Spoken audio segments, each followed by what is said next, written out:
جاگتی ماں نے کہا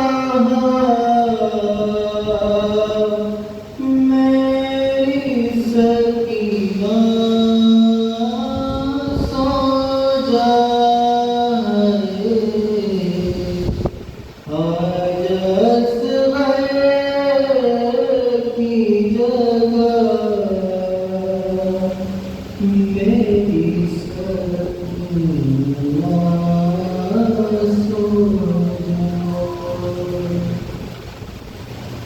باپ کے سینے پہ عادت ہے تجھے سونے کی، میری گولی تیرے قابل تو نہیں ہے، ہے میرے دل کی صدا میری سکینہ سو جائے، آج اصغر جہاں فیصلہ یوں کرے، آؤ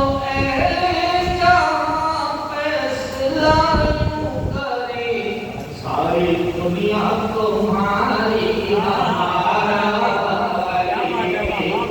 ساری دنیا تمہاری ہماری،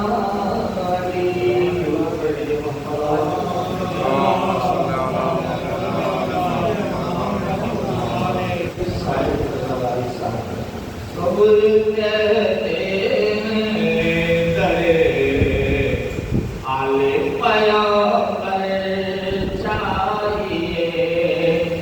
سب یہ کہتے ہیں درے آلے پیغمبر چاہیے، میں یہ کہتا ہوں کہ اس در کے لیے سر چاہیے، سب یہ کہتے ہیں درے آلے پیغمبر چاہیے، ڈوبنے کا خوف کیسا کیسا طوفان کیا خبر، ڈوبنے کا خوف کیسا کیسا طوفان کیا خبر، نہ خدا جب ہو علی کے کس کو لگ کر چاہیے، سب یہ کہتے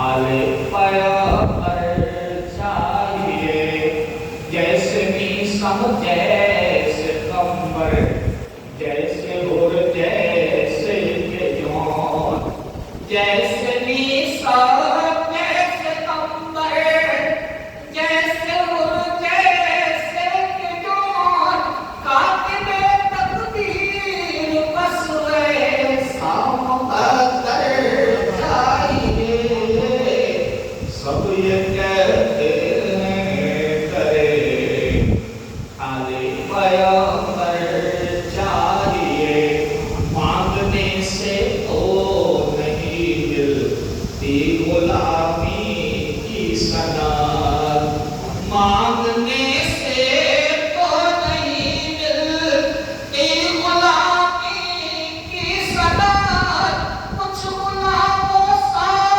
عمل بھی بندہ پرور چاہیے، سب یہ کہتے ہیں درے آلے پیغمبر چاہیے، یہ کہاں لے آئے مجھ کو، یہ تو باب خلد ہے، یہ کہاں لے آئے مجھ کو، یہ تو باب خلد ہے، اے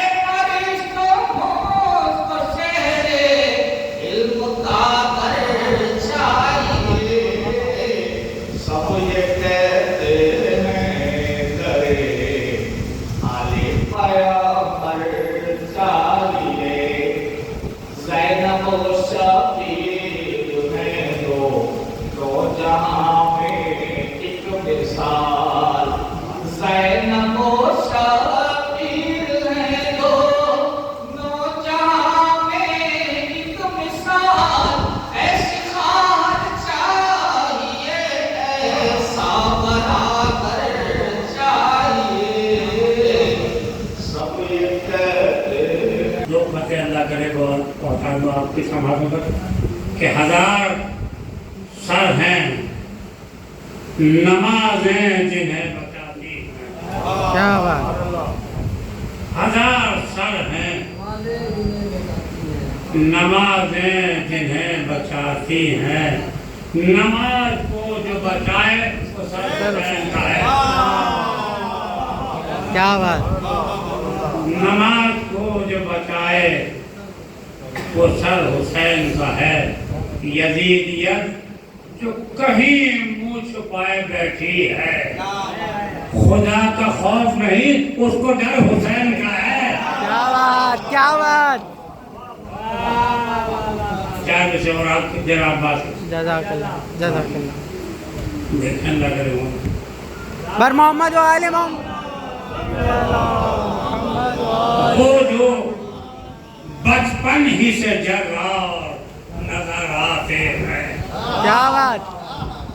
وہ جو بچپن ہی سے جرار نظر آتے ہیں اب کہاں ایسے علمدار. کیا بات. اب کہاں ایسے علمدار نظر آتے. دیکھو مقتل میں جمال اور جلال عباس دور سے حیدر کلام. سلامت رہیں. سلامت رہیں.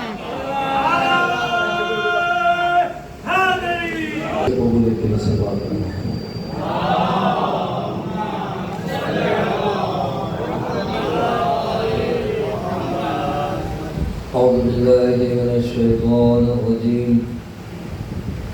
بسم الله الرحمن الرحيم.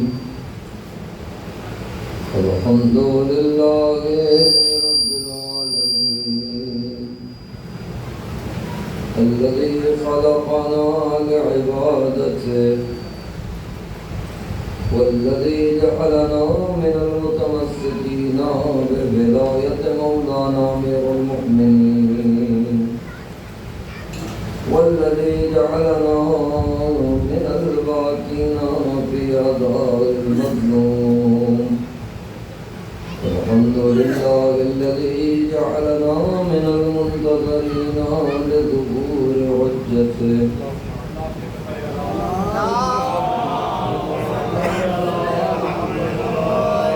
والصلاة والسلام على أشرف الأنبياء والمرسلين حبيب إله العالمين الذي سمي في السماء بأحمد وفي الأرضين بأبي القاسم محمد.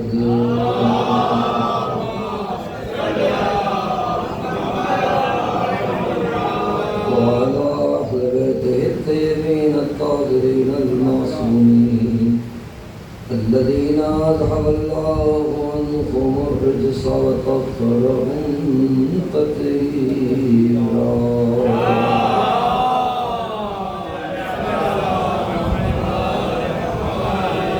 ولعنة الله على أعدائهم أجمعين. قال رسول الله صلى الله عليه وآله وسلم وصلوا أهل بيتك سفينة النور من ركبها نجا ومن تركها غرقا.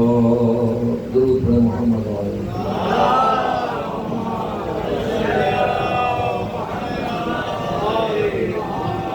اس سے بہتر صلوات پڑھیں.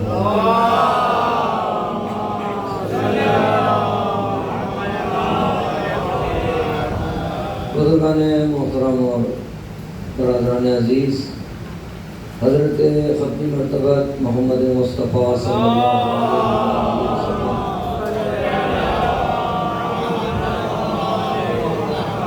اس زمانے مبارک سے جاری ہونے والی یہ مشہور و معروف حدیث اس وقت کی تقریر کے لیے سامعہ کلام قرار دے رہا ہوں. آپ ارشاد فرما رہے ہیں مثلو اہل بیتی، میری اہل بیت کی مثال کا سفینۃ نوح، نوح کی سفینے کی سی ہے. من رکبہا نجا، جو اس میں سوار ہوا وہ نجات پا گیا. ومن ترکہا غرقا، جس نے اس کو ترک کیا وہ غرق ہو گیا. ختمی مرتبہ صلی اللہ علیہ وآلہ وسلم.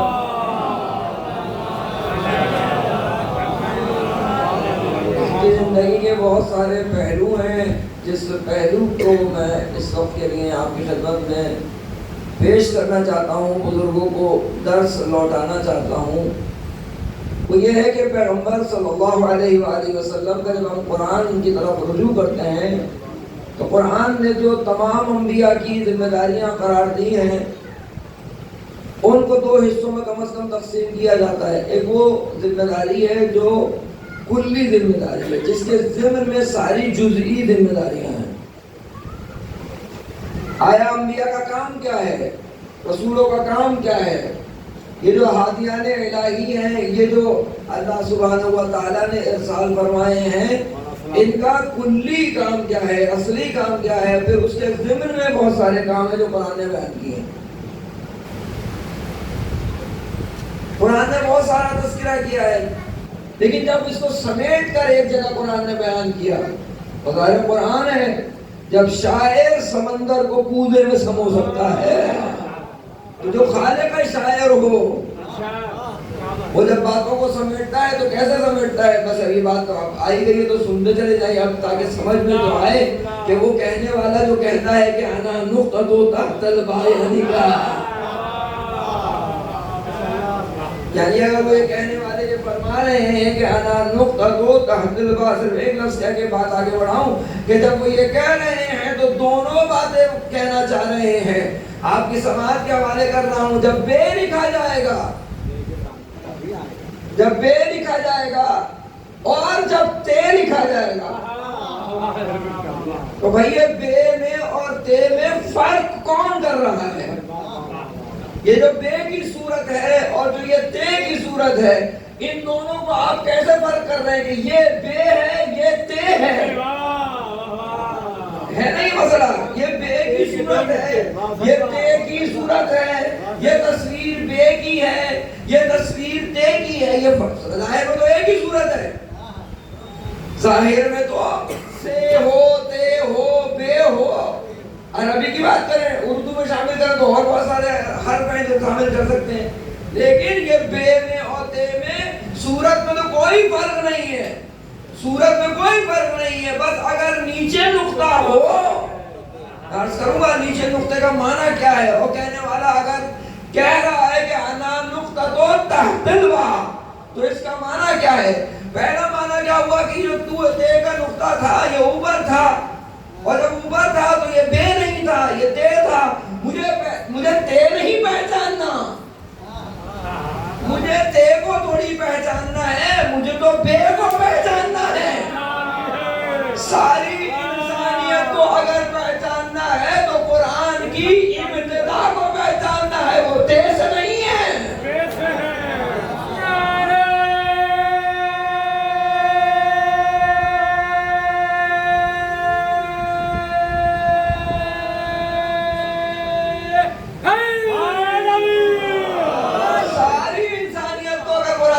توجہ کرنی ہے تو اس کو اگر نقطہ نہ ہوگا تو کیا پتہ چل جائے گا کہ بسم اللہ ہے کہ بسم اللہ ہے. صرف بچوں کو پہنچانے کے لیے اس طرح کہہ رہا ہوں کہ وہ بے سے آغاز ہونا، بے کو پہچاننا ہے. اب غلطی تو ہو جائے گی تے میں اور بے میں، یہ ایک مسئلہ ہے. مجھے بے کو پہچاننا ہے، نقطہ آگے بتائے گا کہ یہ بے ہے تے نہیں ہے، تمہارا ہدف تے نہیں ہے بے ہے. یہ میں بتاؤں گا کہ یہ تے ہے یا بے. اور لیکن یعنی کیا، اس کو اگر صاف کہا جائے معرفت پروردگار اگر کوئی کرائے گا تو وہ کرائے گا جو کہ انا نقطۃ تحت البیان. یہ بے میں جب سارا قرآن سمجھ کر آئے گا، ایسا یہ نا حدیث نے کیا کہا، حدیث نے آگے کہا کہ سارا قرآن کہاں ہے؟ الحمد میں. الحمد سمجھتی ہے کس میں؟ بسم اللہ الرحمن الرحیم میں. بسم اللہ الرحمن سمجھتا ہے بے میں، اور بے سمجھتا ہے یہ کی حدیث ہے. نقطے میں کیا مراد ہے؟ پورا قرآن کا ہدف کیا ہے؟ وہ انبیاء کا سلسلہ کیا ہے؟ وہ رسولوں کا سلسلہ کیا ہے؟ کچھ بھی نہیں ہے. قرآن قرآن نے آواز دی. بسم اللہ الرحمن الرحیم. الف لام را انا انزلنا الیک الذکر. الف لام را کیا ہے؟ اللہ نے خود ایک مسئلہ ہے. انا انزلنا الیک، اے حبیب ہم نے تمہاری جانب نازل کیا الذکر. ذکر و نازل قرآن کے اسماء میں سے ایک ذکر بھی ہے کہ ہم نے تمہاری جانب، تاکہ سمجھ میں آئے بچوں کو کہ قرآن کا کلی ہدف کیا ہے، قرآن آخر کرنا کیا چاہتا ہے، اور قرآن کے ساتھ ساتھ جو انبیاء اور رسول ہیں یہ کرنا کیا چاہتے ہیں. الف لام را انا انزلنا الیک الذکر. کیوں؟ اسی آیت میں سورہ ابراہیم پہلی آیت. اب میں بار بار آپ کو نہیں کہوں گا، ایک دفعہ ہی سارا سب مل کر آگے آ جائیں.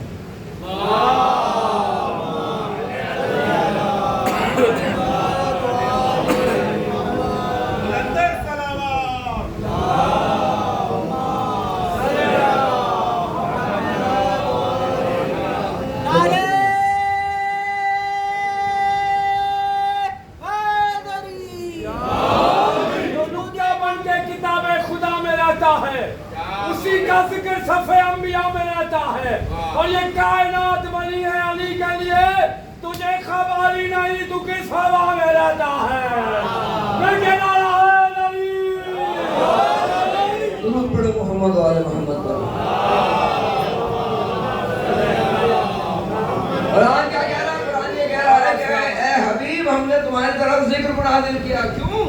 لِتُخْرِجَ النَّاسَ مِنَ الظُّلُمَاتِ إِلَى النُّورِ.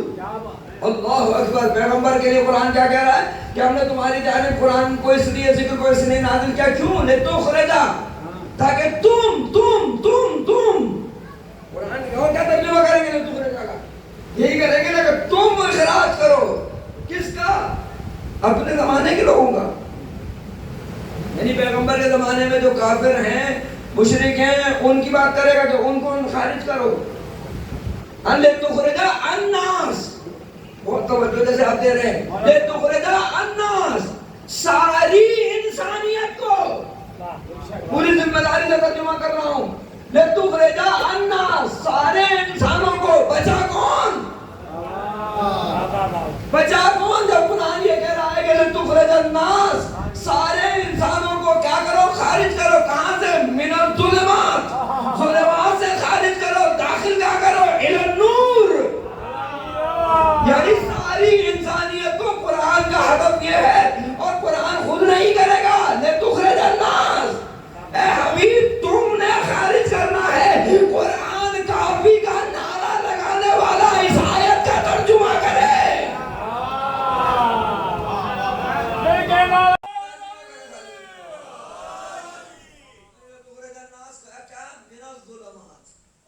من الظلمات میں بہت ظلم ہے، لیکن کیا ساری انسانیت کو کیا کرو؟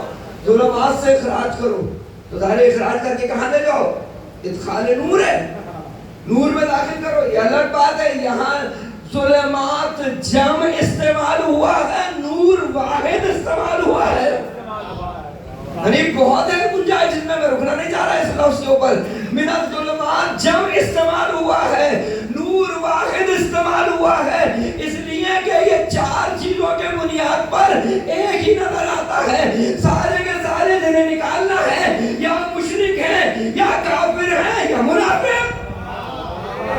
یہ ساری ظلمات، شرک کی ظلمت، کفر کی ظلمت، نفاق کی ظلمت، یہ ساری ظلمتیں کیا ہیں؟ یہ جمع. تین ظلمتوں سے نکال کر ایک نور میں لے جاؤ. شرک سے نکالو، توحید میں لے جاؤ. کفر سے نکالو، ایمان میں لے جاؤ. نفاق سے نکالو، اسلام اور ایمان میں لے جاؤ. درود پر محمد و آل محمد پر.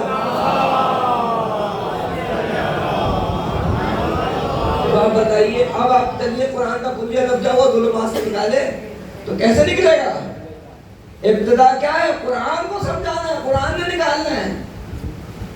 قرآن نے کہنا اِنَّا أَنزَلْنَا إِلَيْكَ الذِّكْرَ، ہم نے قرآن کو نازل اسی لیے کیا ہے کہ اے حبیب آپ لوگوں کو کیا نکالیں؟ ظلمات سے نکالے، نور میں داخل کریں. تو قرآن کی جو ابتدا کیسے پہچانوں بغیر نقطے کے؟ کیسے پہچانوں؟ بہت ساری گفتگو ہے. لیکن اتنا ضرور سمجھ میں آتا ہے کہ بے تو ہو لیکن اگر نقطہ نہ ہو، بے پر کوئی فرق نہیں پڑنے والا.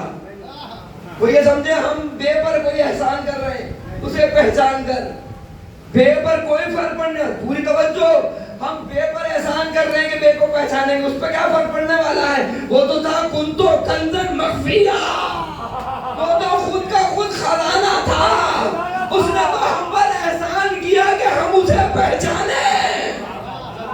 یہ ذہن میں نہ آ جائے کہ بے پر کوئی احسان کر رہا ہے کہ اس کو پہچانے، لیکن پہچانے کیسے اگر نقطہ نہ ہو؟ نقطے نے آگے بتایا کہ میں وہ نقطہ ہوں جسے اس بات کا لحاظ ہے کہ بے کے نیچے رہنا ہے. پہچان کا سبب بننے کے باوجود مجھ میں یہ صلاحیت ہے کہ لوگ مجھے خدا بنائیں گے، لیکن میرا فخر یہ ہے کہ میں بے کا نقطہ ہوں. ہم غلو کی نفی، ہم تقصیر کی نفی، نہ غلو نہ تقصیر، کہا میں بے کا نقطہ ہوں، یعنی کیا؟ میں تحت با ہوں، لیکن باب معرفت میں کل با ہوں. پہچانے تو صحیح کوئی بے کو میرے بغیر، کوئی پہچان کے دکھائے. بڑے بڑے نہیں پہچان پائیں گے اگر یہاں سے نہ جائیں. یوں یہ ہے باب اللہ، یہی تو ہے جو توحید کا دروازہ ہے. ان سے نہیں گزرو گے تو سب جگہ پہنچو گے، اللہ تک نہیں پہنچو گے. یہ سارے کے سارے اگر اس دروازے پر نہیں آتے، اگر یہاں نہیں پہنچو تو نور تک نہیں جاؤ گے. تمہاری مرضی ہے ظلمات کی طرف جاؤ یا نور کی طرف، تمہاری مرضی ہے. اب یہ پیغمبر کا میں جو عرض کر رہا تھا کہ پیغمبر کتنی بڑی ذمہ داری ہے. یہ وہ ذمہ داری اصلی ہے کہ ظلمات سے اخراج، نور میں ادخال. ظلمات سے نکالنا، اعتقادات میں آ جائیں، یہی مسئلہ ہے. عقائد کے اندر کیا ہے؟ توحید میں گڑبڑ نہیں کرنا. جب ان کے ہاتھ میں ہاتھ دے دو گے توحید خراب نہیں ہونے دیں گے. رسالت میں غلطی نہیں کرنا. کیوں؟ جب ان کے ہاتھ میں دے دو رسالت، اپنا اعتقاد عقیدہ رسالت ان کے حوالے کرو، اپنا توحید کا عقیدہ ان کے حوالے کرو، اپنے عدل کا عقیدہ ان کے حوالے کرو، اپنی امامت کا عقیدہ ان کے حوالے کرو، اپنی آخرت کا عقیدہ ان کے حوالے کرو. کیوں کرو؟ اس لیے کہ یہی تو ہے جو نکالیں گے. نکالے گا کون؟ ان کے علاوہ کوئی ہے ہی نہیں. اللہ نے رکھا ہی نہیں ہے، پروردگار نے دوسرا راستہ رکھا ہی نہیں ہے. قرآن کہہ رہا ہے کہ تخرج الناس. اللہ اکبر. آپ اہل نظر ہیں، پیغمبر کے لیے یہ بھی نہیں کہا کہ صرف اپنے زمانے کے انسان، میں عرض کروں یہ نہیں کہا کہ اپنے زمانہ کے انسانوں کو نکالو. کہا الناس لتخرج الناس، سب کو نکالو. اگر ہمارے زمانے میں کوئی نہ ہو نکالنے والا، اس آیت پر کیسے ایمان نہ ہو؟ بھئی رسول اللہ صلی اللہ علیہ وآلہ 1400 سال پہلے، رسول گرامی 1400 سال پہلے اس آیت پر عمل کر گئے. جتنی بھی 63 سال کی ان کی زندگی کی ظاہری، اس میں لوگوں کو کیا کیا انہوں نے؟ تو آیت اتنی تھی بس، آیت سے اسی تو مانے کی تھی بس کہ جب تک تم ہو. یہ کہیں کہا ہے آیت نے لتخرج الناس، ساری انسانیت کو نکالنا ہے 63 سال تک. کہیں ہے یہ؟ کوئی ہے دلیل کسی کے پاس؟ کوئی ہے دلیل کسی کے پاس؟ قرآن تو موجود ہے، انا انزلنا الیک الذکر. اب یہ الیک کا بھی کوئی چاہیے جو ہو مصداق کہ ہم نے تمہاری جانب قرآن کو نازل کیا. یقیناً پیغمبر کا معنی اور ان کی جانب قرآن کا معنی مختلف ہوگا.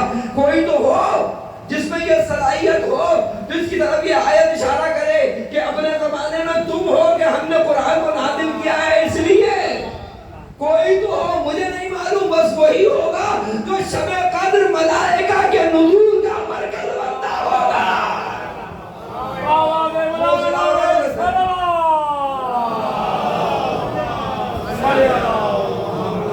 تو یہ سارا سلسلہ آخر خراب کیوں ہوا؟ ایک تو وہ باب ہے جنہوں نے خراب کیا. پیغمبر نے کہیں اپنی ذمہ داری میں کوتاہی کی ہوگی، معاذ اللہ، خاکم بدہن ناقل کفر ہے. تو ذمہ داران وحی یہی، ذمہ داران عصمت یہی، ذمہ داران ولایت یہی، اور کون ہے ان کے علاوہ؟ اس سے زیادہ کوئی کائنات میں ذمہ دار ہے؟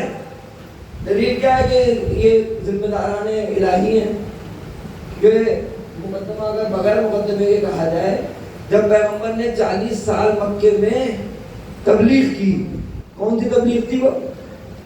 بولے تو قرآن 40 سال 40 سال قرآن سے گویا ہوئے پیغمبر. 40 سال کیا کر رہے تھے پیغمبر؟ 2 چیزیں کر رہے تھے، اپنی زبان ثابت کر رہے تھے اور اپنا عمل ثابت کر رہے تھے. 40 سال تک کافروں کے درمیان کیا کیا ہے؟ اپنی زبان ثابت کی، اپنا عمل ثابت کیا. بہت توجہ. اپنی زبان ثابت کیسے کی؟ کافروں سے کہلوایا یہ صادق ہے. کہلوایا 40 سال تک کافروں کے درمیان زبان ثابت کی خالی کہ جو میں کہتا ہوں سچ کہتا ہوں، سچ کے علاوہ کچھ نہیں کہتا. 40 سال یہ کیا نہیں کیا؟ تبلیغ خاموش، تبلیغ زبان کو ثابت کر رہے ہیں کہ میں سچا ہوں، میں سچا ہوں، میں سچا ہوں، میں سچا ہوں. کیا کہ نہیں کیا؟ دوسرا کیا کیا؟ عمل ثابت کیا. سارے کافروں نے کہا، بھائی عجیب بات ہے، سارے کافروں نے کہا یہ کیا ہے؟ امین ہے. کافروں سے امانت کی گواہی لے لینا نہیں. کمال یہ ہوتا ہے، دیکھیں امانت دار اگر کسی کو امین کہیں تو کمال نہیں ہے. سچے کسی کو سچا کہیں تو کمال نہیں ہے. جھوٹے کسی کو کہیں یہ سچا ہے، خائن کسی کو کہیں یہ امین ہے. کتنا بات ہے، لیکن یہ پھر بھی چھوٹی بات ہے. یہ تو مقدمہ ہے، یہ تو سنی ہوئی بات ہے. کمال یہ نہیں ہے کہ کافر اس کو صادق کہیں، کمال یہ نہیں ہے کہ کافر اس کو امین کہیں. یہ بتائیں اس زمین پر اللہ کی نگاہ میں امین اللہ کون ہے؟ وہ جو قرآن کہہ رہا ہے کہ ہم نے آپ کی جانب ذکر کو نازل کیا، کیسے نازل کر دیا؟ جو خدا کی نگاہ میں امین ہو. اور قرآن کو اس نے اپنی زبان سے جاری کرنا ہے کہ نہیں کرنا؟ زبان سے جاری کرنا تو سچا چاہیے نہیں چاہیے؟ ایک مقدمہ ہے بھائی، سچا چاہیے نہیں چاہیے؟ خدا کو قرآن جب نازل کرے گا تو سچا بھی چاہیے، امین بھی چاہیے، نہیں چاہیے؟ کس کا انتخاب کیا خدا نے؟ ہمیں تو یہ سمجھنا آتا ہے نا، کافر کہہ رہے ہیں صادق، کافر کہہ رہے ہیں. کافروں کی کیا حیثیت ہے؟ ان کے کردار نے خود کو ثابت کروایا ہے. لیکن خدا نے کس کو اپنا امین قرار دیا؟ امین وحی ہے. فقط امین وحی نہیں ہے، امین وحی ہے کامل اور اکمل. بھئی امین وحی تو سارے نبی ہیں. کسی پہ توریت نازل ہوئی، کسی پہ زبور نازل ہوئی، کسی پہ انجیل نازل ہوئی، سب امین الہی ہیں. لیکن وہ کجا اور امین قرآن کجا؟ یعنی ایک لفظ ان انبیاء میں اور پیغمبر میں تو واضح نظر آتا ہے نا. اگر کوئی بھی اس کی حیثیت کا حامل ہوتا کہ اس پہ قرآن نازل کر دیا جائے، پیغمبر میں نازل ہوتا. عدالت کا کیا ہوتا پھر؟ نہیں ہے کسی میں اہلیت کہ اس کے قلب پر قرآن کو نازل کیا جائے. کوئی بھی نہیں ہے کائنات میں 1,24,000 میں کوئی نہیں ہے کہ جس کے قلب مبارک پہ قرآن کو نازل کیا جائے. بحث امین الہی ہونا نہیں ہے، بحث امین الہی ہے اکمل اور تمام ہونا ہے. اب ایک جملہ آپ کے لیے کہہ ہی دوں بھائی، جتنا انجیل اور قرآن میں فرق ہوگا، جتنا زبور اور قرآن میں فرق ہوگا، جتنا توریت اور قرآن میں فرق ہوگا، اتنا تو کم از کم عیسیٰ، موسیٰ اور داؤد اور محمد میں فرق ہوگا. اتنا تو فرق ہونا چاہیے نہیں ہونا چاہیے؟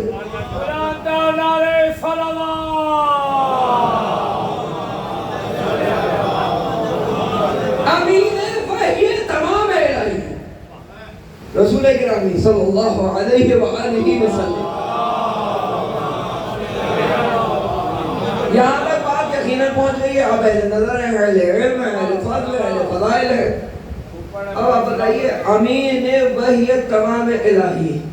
اللہ اکبر. بغیر کسی مقدمے کے میں عرض کر رہا ہوں تاکہ بات بچوں تک پہنچ سکے. بزرگ تو خوب ظاہر درس لوٹا رہا ہوں میں، ان سے تو دعا چاہیے. یہ بتائیے شب ہجرت میں امین تمام الہی کس کو امین بنا رہا ہے؟ کس کو امین بنا رہا ہے؟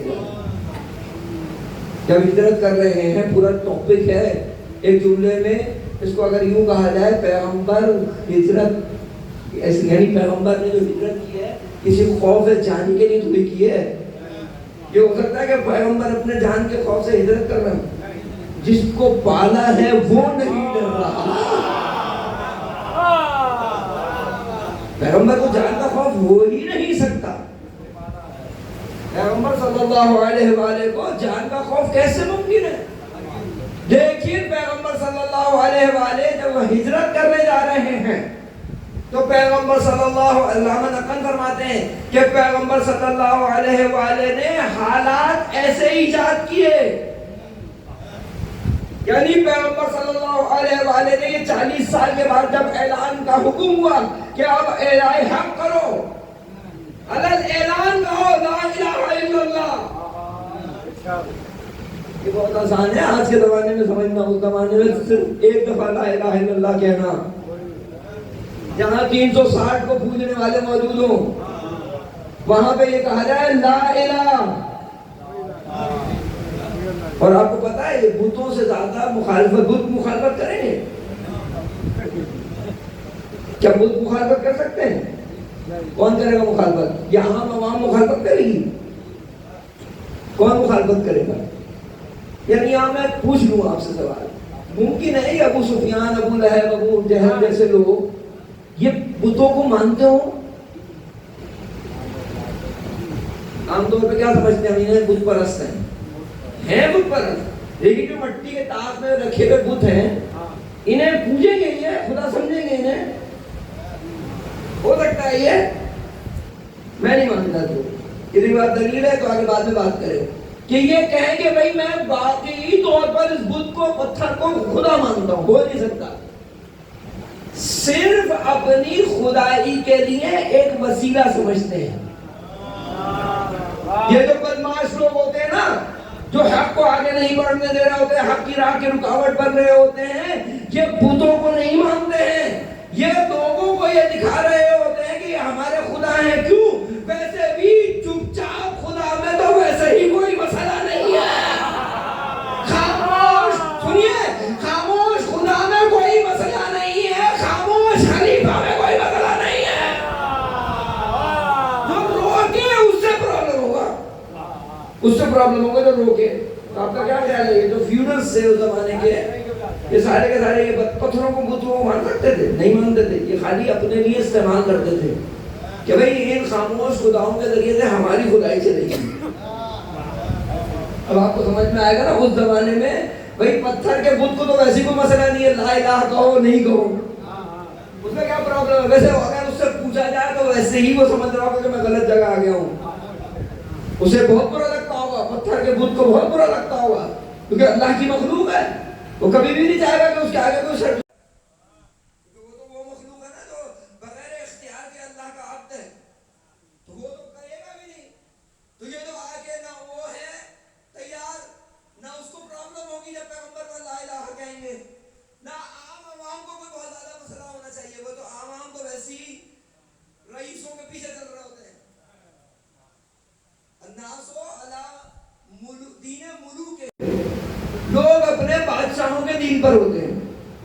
اب مسئلہ کہاں پھنسے گا جا کے؟ ٹکراؤ کس سے ہوگا؟ سب سے زیادہ جب لا الہ، اسی لیے تو کہا نا پیغمبر سے، کیا کہا کہ بھئی ہم تو 360 کو مانتے ہی ہیں، ہم تمہارے والے خدا کو بھی ماننے کو تیار ہیں. پیغمبر نے کہا یہی تو مسئلہ ہے تمہارے خدا کو ماننے میں اور ہمارے خدا کو ماننے میں. تمہارا خدا وہ ہے جو 360 کے بعد 361 کو بھی قبول کرتا ہے. کہا ہمارا خدا ایسا نہیں ہے. کہا کیسا ہے؟ کہا وہ کہتا ہے پہلے لا الہ، یعنی کیا؟ پہلے سارے غیر خدا کی نفی کرو. آپ کی سماعت کے لیے جملہ پیش کر رہا ہوں. پیغمبر نے کہا پہلے جھوٹے خداؤں پہ تبرہ کرو.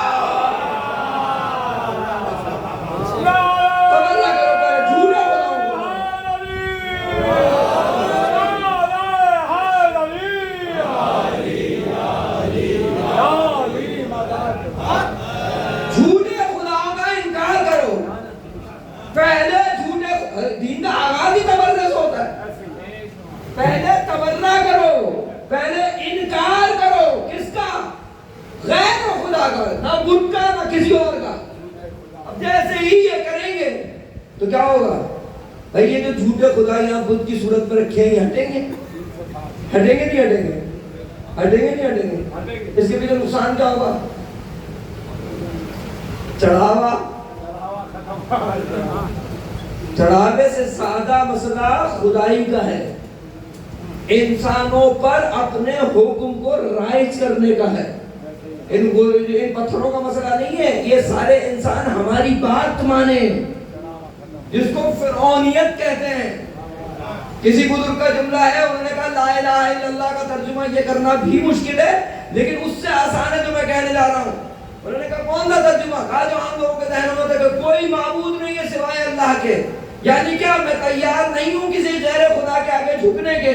کہا یہ بھی بہت بڑا مسئلہ ہے. کہا اس سے بڑا مسئلہ کیا ہے؟ کہا اس سے بڑا لا الہ یہ ہے کہ میں کسی کو تیار نہیں ہوں کہ وہ میرے آگے جھکے. کہا توحید کا بندہ خود ہی کو بت بنا لے آدمی، خود ہی کو بت. بچے میرے آگے جھکے، روزہ میرے آگے جھکے، محلے والے میرے آگے جھکے، سب میرے آگے جھکے. کیا ہے یہ موحد نہیں ہے؟ یہ لا الہ الا اللہ کا قائل نہیں ہے؟ بھئی لا الہ جب کہہ رہے ہیں تو لا الہ ہے. پھر اس زمانے میں آپ تصور کریں کہ جب اس زمانے میں یہ ہوگا تو کیا ہوگا؟ سارے کے سارے دشمن ہوں گے کہ نہیں ہوں گے؟ سارے کے سارے دشمن ہوں گے. وہ یہ چاہیں گے، میں جو عرض کر رہا تھا، وہ یہ چاہیں گے کہ محمد مکے میں نہ رہے. ہم یہ سمجھ رہے تھے کہ محمد یہ چاہ رہے ہیں کہ میں مکے میں نہ رہوں. کہا یہ نہیں ہے کہ محمد یہ چاہ رہے ہیں کہ میں مکے میں نہ رہوں. ایسے حالات پیدا کر دیے کہ محمد کے لیے وہ یہ چاہ رہے ہیں یا اسے قتل کر دو یا نکال دو. کتنا فرق ہے تصور میں. وہ یہ نہیں چاہیں گے کہ مکے میں رہیں.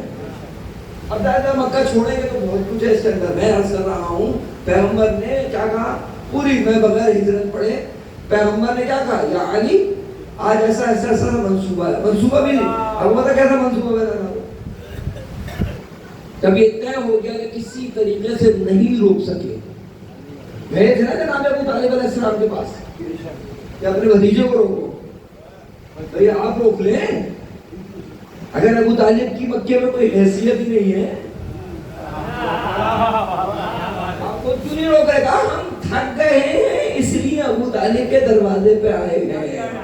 کہاں ہیں وہ لوگ جن کے بڑے ابو طالب سے مدد مانگ رہے ہیں؟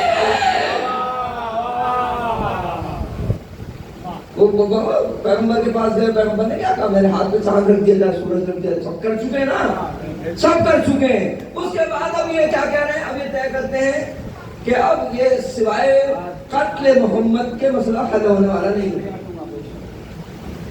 قتل کر دو ان کو.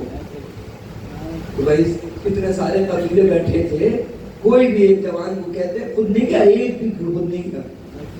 جتنے بیٹھے تھے نا کوئی ایک بھی تاریخ سے دکھائے تو خود گیا ہوا کرائے کے خاطر لیے اپنے اپنے. اور طے کیا ہوا؟ کہا قتل کر دو. کہا کیسے کر دو؟ سمجھ رہے ہیں آپ ہیبت بنی ہاشم. مکے پہ جو تاریخ ہے، شجاعت ابو طالب کا جو چرچا ہے، یہ ابو طالب اور حمزہ کی جو تلواروں کا خوف ہے انہیں، ہے کہ نہیں ہے؟ کتنا آسان تھا، کوئی بھی آ کے راستے میں کہیں قتل کر دے. کہا لڑے گا کون بنی ہاشم سے؟ اگر تاریخ نے کہا کہ ان کے ہر قبیلے نے کہا بھائی اکیلے نہیں لڑ سکتے ابو طالب سے، تو سب مل کے لڑ لو. دوسرا یہ ہو سکتا ہے نا کہ اکیلا نہیں لڑ سکتا قبیلہ، سب مل کے لڑ لو. مطلب کیا؟ دن میں کر آئیں گے نا، کعبے میں آئیں گے دن دہاڑے، مرد کی اولاد ہونا تو کعبے کے اندر دن دہاڑے آئیں گے عبادت کرنے کے لیے، سارے مل کے حملہ کرنا، قتل کر دینا. سب مل کے بھی ڈر رہے ہیں. رات کا اگر انتخاب ہو رہا ہے تو یہ بتا رہا ہے نا کہ خوف ہے نا. یعنی رات میں خواب میں سوتے میں پیغمبر کو قتل کرو، سب مل کر بھی ڈر رہے ہیں. اس لیے کہ حق کا کمال یہی ہوتا ہے، جب حق آشکار ہوتا ہے تو سارے مل کے بھی ایک حکومت کو قابو نہیں کر پا رہے ہیں.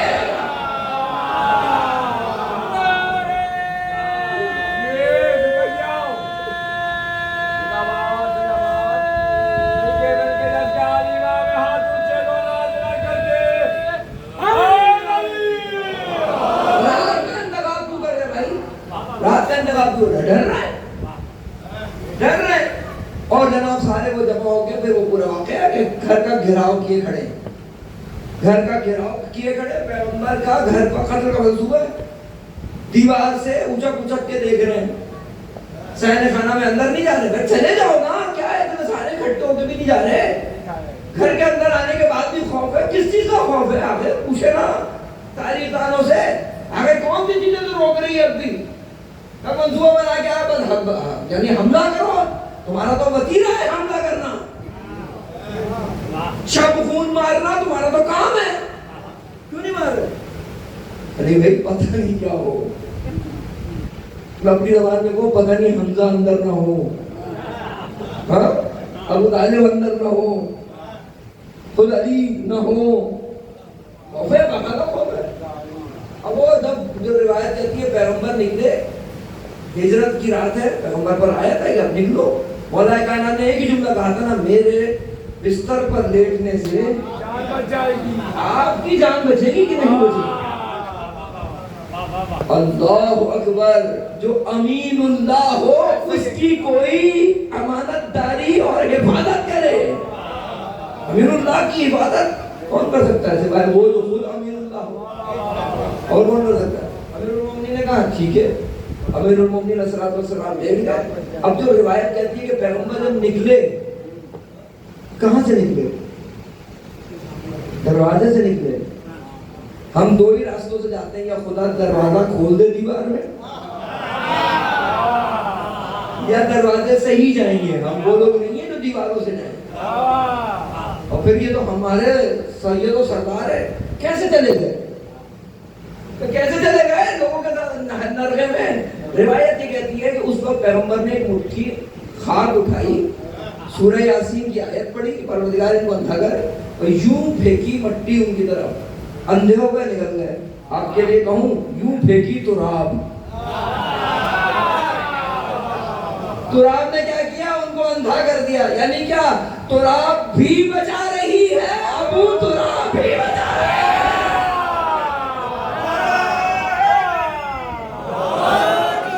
تراب بھی بچا رہی ہے، ابو تراب بھی بچا رہے ہیں، تراب بھی بچا رہی ہے، ابو تراب بھی بچا رہے ہیں۔ روایت ہے باقاعدہ، میں کیا کروں، آپ کا جوش بلا مجھے روک رہا ہے۔ جناب جبرائیل اور میکائیل دیکھ رہے ہیں، روایت کہتی ہے جناب جبرائیل اور میکائیل علیہ السلام دیکھ رہے ہیں، یا خدا یہ کیا ہو رہا ہے؟ دو لوگ ہیں جنہوں نے اس پہ تعجب کیا ہے، ایک یہ فرشتے، دوسرے کفر کے نمائندے۔ جب چلے گئے نا صبح، سفیان نے معلوم ہے کیا کہا؟ جب اس کو بتایا کہ بھائی بھائی کے لیے لیٹ گیا، بھائی نے بھائی کے لیے قربانی دے دی، معلوم ہے اس کا جملہ کیا ہے؟ اس کا جملہ یہ ہے جو تاریخ میں سب کیا کہتا ہے کہ ہمیں اندازہ نہیں ہے ہم کن سے لڑ رہے ہیں۔ جناب جبرائیل نے کہا کہ کیا ہو رہا ہے یا اللہ؟ اللہ نے بھی کہا ہوگا تمہیں اعتراض تھا نا، اور میں نے یہ کہا تھا جو میں جانتا ہوں، ان میں سے ایک منظر یہ ہے، دیکھو جس کو میں نے بنایا تھا وہ کیسا، یعنی وہ جو جان دے دے اللہ کی آیات کو، جو لفظ دے دے اللہ کی آیات کو، اس کو کہتے ہیں علی۔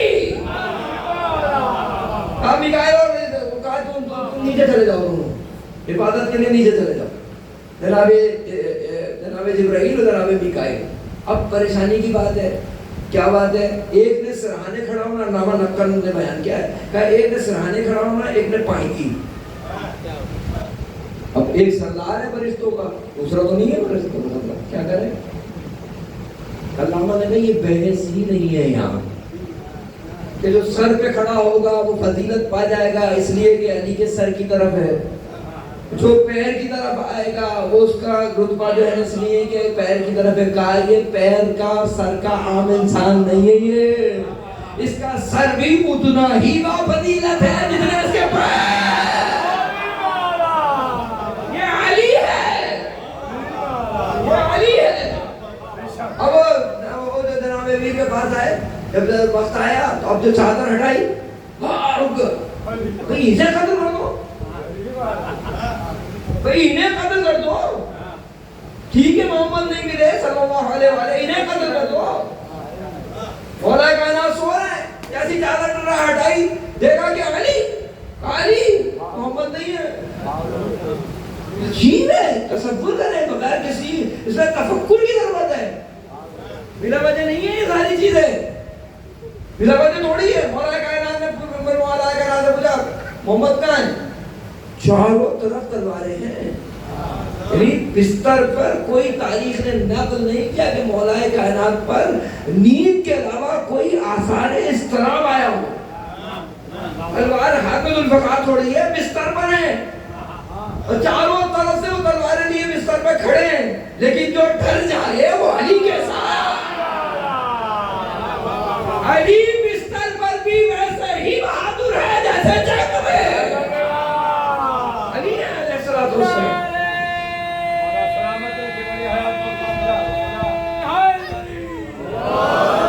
مولا کائنات علیہ الصلوۃ والسلام نے پوچھ رہے ہیں محمد کہاں ہے؟ کیا جواب ہے؟ وہی لفظ ہے, وہی لفظ ہے. کیا کہتے ہیں؟ میرے پاس امانت رکھوائے گا.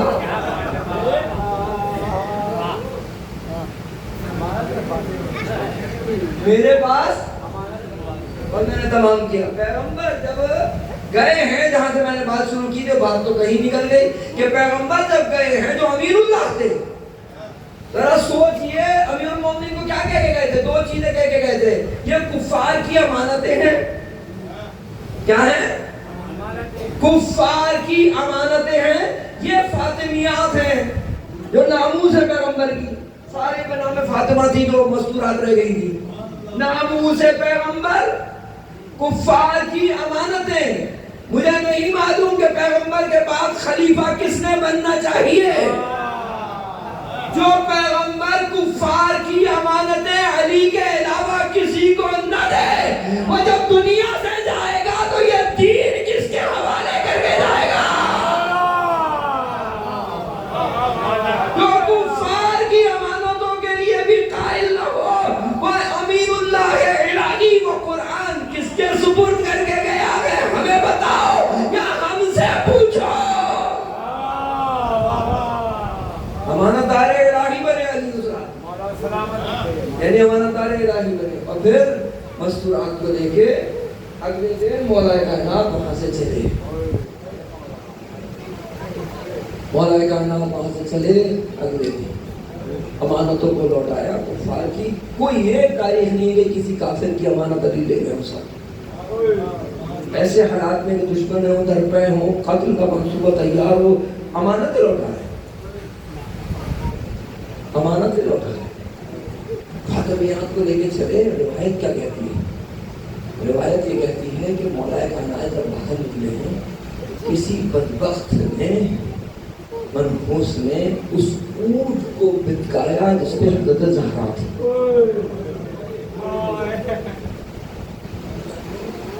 ذرا سی پریشانی ہوئی. تفسیر روایات نے مختلف نے بیان نہیں کی. ذرا سی اونٹ بت کے پریشانی ہوئی. یہ خبر رسول اللہ تک پہنچ گئی. یہ شخص جس نے بتکایا تھا, بعد میں جب اسلام قبول کرنے کے لیے آیا ہے نا, پیغمبر نے کہا تم اسلام قبول کرو, میری نگاہ کے سامنے سے ہٹو. کہ تمہارے فعل کی وجہ سے زہرا کو اذیت ہوئی تھی. خالی اونٹ بدکنے میں رسول کا یہ حال ہوا. جملہ کھوں, جب حسین کے بچے اونٹ سے گرتے ہوں,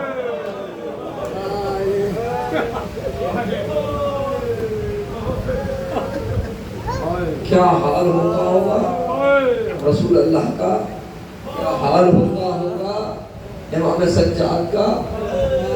روایت پتہ ہے کیا کہتی ہے؟ روایت مختل کیا کہتا ہے؟ مختل کہتا ہے کہ بعض بچوں کو اللہ اکبر, بعض بچوں کو ماؤں کے ساتھ باندھا گیا.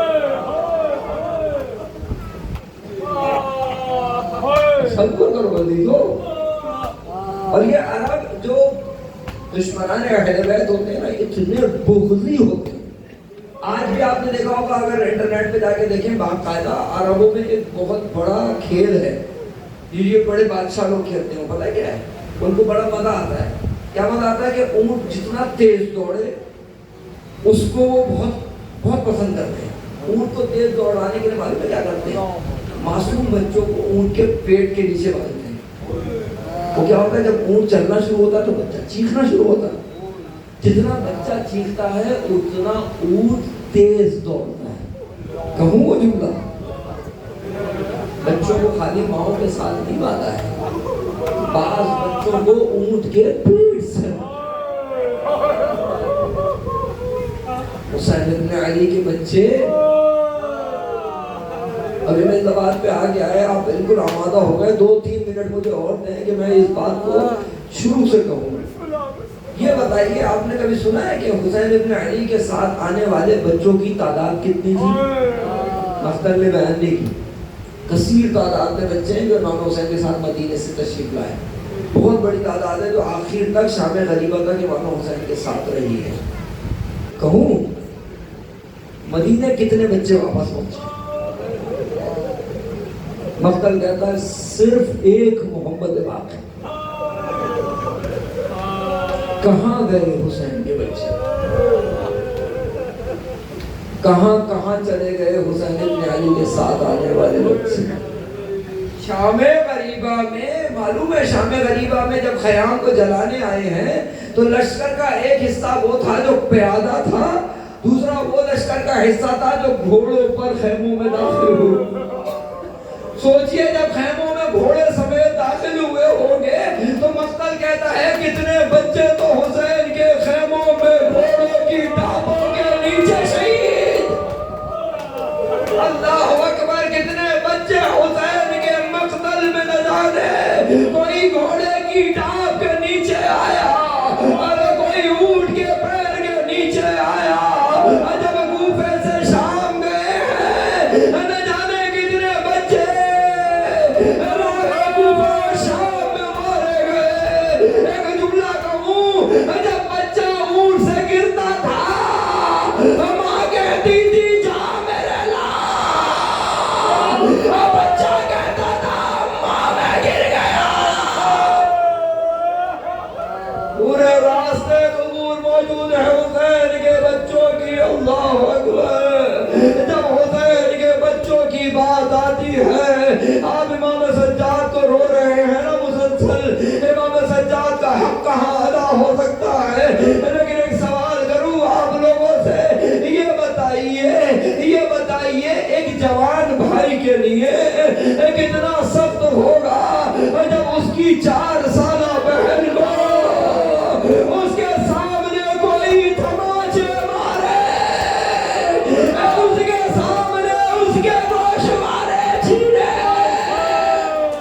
اللہ اکبر, یہ ساری اپنی جگہ, بس میں نے تمام کیا جو نہیں رو سکا, یہ سب اپنی جگہ.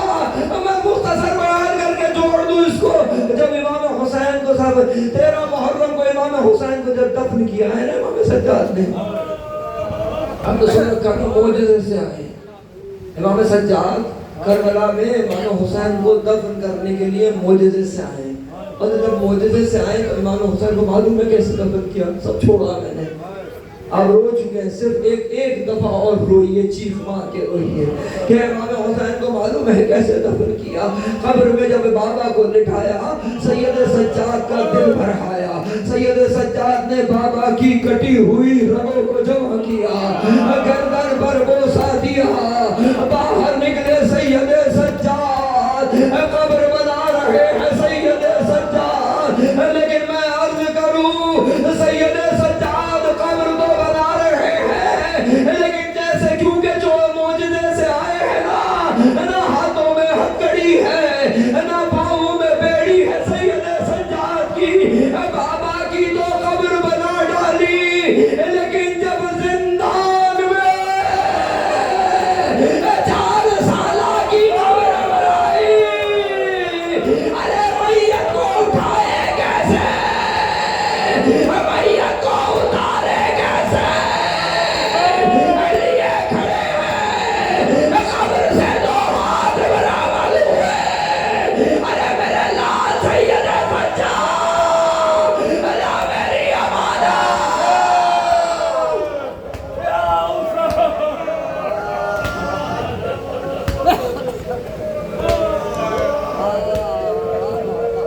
انا للہ و انا الیہ